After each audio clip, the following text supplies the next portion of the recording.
But what you find is that 1913 is 1 year before World War I. Okay. Then 1937 is 2 years into the Great Depression and World War II. Those are timings. What particularly cannabis sativa, the brand cannabis sativa, which is industrial hemp, is used for, it is used for making military material, hardy material, canvas, producing foods, twine. It has a broad hemp oil. It has about, actually it's an industry on its own. It's a huge industry. And one of that's industrial hemp specifically. Now, after the war finished, in 1942, when they realized that there was a problem, I think there was a crisis, they went and lifted the ban on growing hemp so that they could again restock and supply. Yeah, so it's all commercial, and it's traceable, it's written down. It boils down to one man called Andrew Mellon and a man called Anslinger, who were brothers-in-law. One was Secretary of State, one was the DEA. So you, as Gwanda Ogot, why do you want bhang legalized in Kenya? Because I want to farm hemp. Hemp has it's a whole industry. I want to farm hemp. Hemp doesn't need, or marijuana doesn't need pesticide, fungicide, herbicide. It grows hardy. And it is quite clear that the cannabis sativa indica forma, that particular brand that is found in Kenya, has medicinal value that can treat up to 677 known medical conditions and diseases, which I have presented to the Senate. That's why we are discussing to this level. This is what it can do.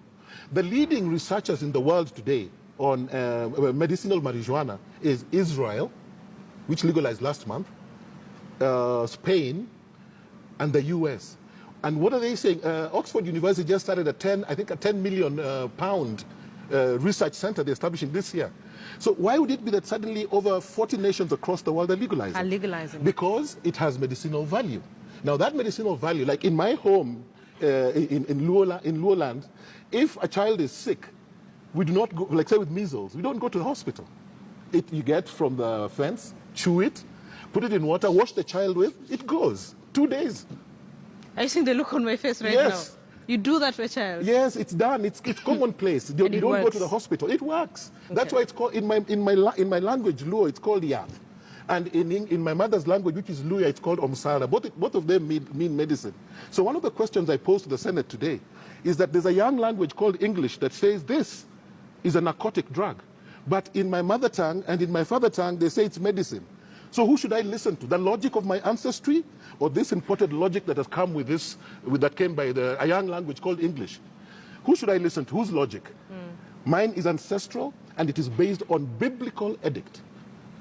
This is God's plant to mankind because there is no plant that can treat up to 677 medical conditions in the world. Only one. And that is why out of 430,000 plants across the world, I think it's just 1 or 2 that are banned. And all of them have one distinction: medicinal value. So basically, according to you, this is God's gift to humans? For treatment, 607. Now, let me tell you why, actually. Let me just give you a background. Please. There is something called cannabinoids. That's the basis of marijuana or of cannabis as medicine. The only plant of all the 430,000 known plants in the world, only one has the capacity to produce cannabinoids. The only other thing that produces cannabinoids is human beings. Okay. Now, from there, you match them. And then you realize, why would this match with this? Why is everybody taking that interest? It's because of this thing called cannabinoids. And then there is Delta 9. It's all based on what this can do. It's been able to, they've proved that it can treat breast cancer, all cancers. And they have found 113 strands of cannabinoids. So which means that there is 113 solutions to certain ailments.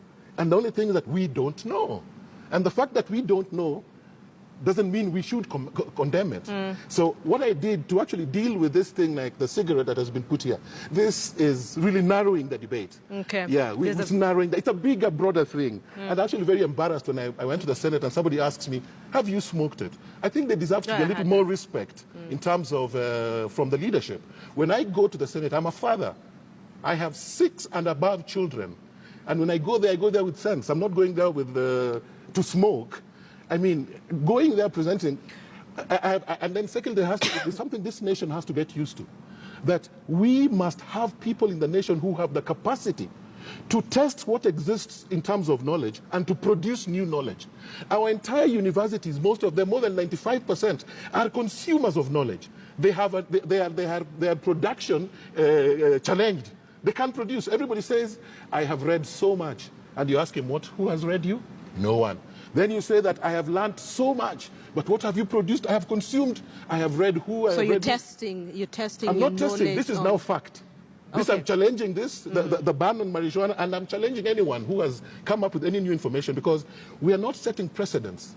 We have over 40 nations that have gone this way. Nations that are bigger than us that we normally rely for in terms of even aid and finance. Why are they doing it, and why are they not telling us? They're setting us up here. We're doing everything, cotton, AGOA, and all these things. But there's one place that nobody is speaking about. Marijuana medical research, which is the biggest thing going on in the world today. That's the biggest medical thing. Most of these nations, Israel, Germany, have all but pegged the entire public health policy on the marijuana plan for the future. So for you, if you were to do this for Kenya, it would basically mainly be on medicinal value. Medicinal. Now, there's two strands that we have to talk about. Yeah. The cannabis forma indica has what we call the delta-9. That's the tetrahydrocannabinol that makes you high. But that's because it has huge medicinal capacity. Now, that is what can do most of this magical medicine. Okay. And then there is what is called cannabis sativa, which is industrial hemp. And that is what is the industrial wonder. So whichever side you go, these things just do magic. And the information is out there. The only difference is that people are not reading. A lot of people are relying on hearsay, and they cannot sit up and challenge this notion because they're expecting some Zungu to come and tell them, now it is okay for you to legalize, go ahead. We are getting instructions from people who shouldn't be telling us about what we should be doing. So this would be a good place to ask the concern that probably a lot of people would have with respect to what you're trying to get legalized. How then do you prevent young men and women from abusing this? Okay, let's just go back a little. We have what is consumed here that makes people intoxicated. We have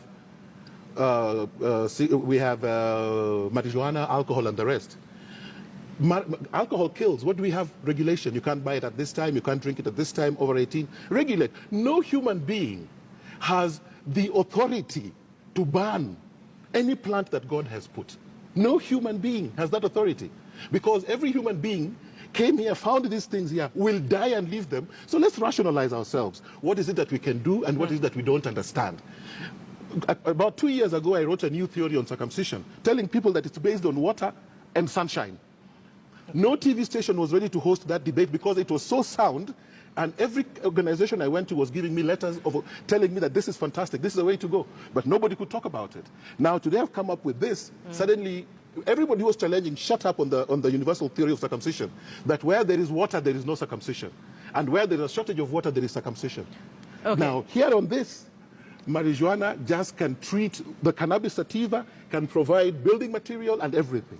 And then the other part, the cannabis indica, is just medicine, cannabinoids. Okay. Cannabinoids. So according to you, this is God's gift to Tell me which other plant can do 677 diseases or conditions that are tabulated and it is there.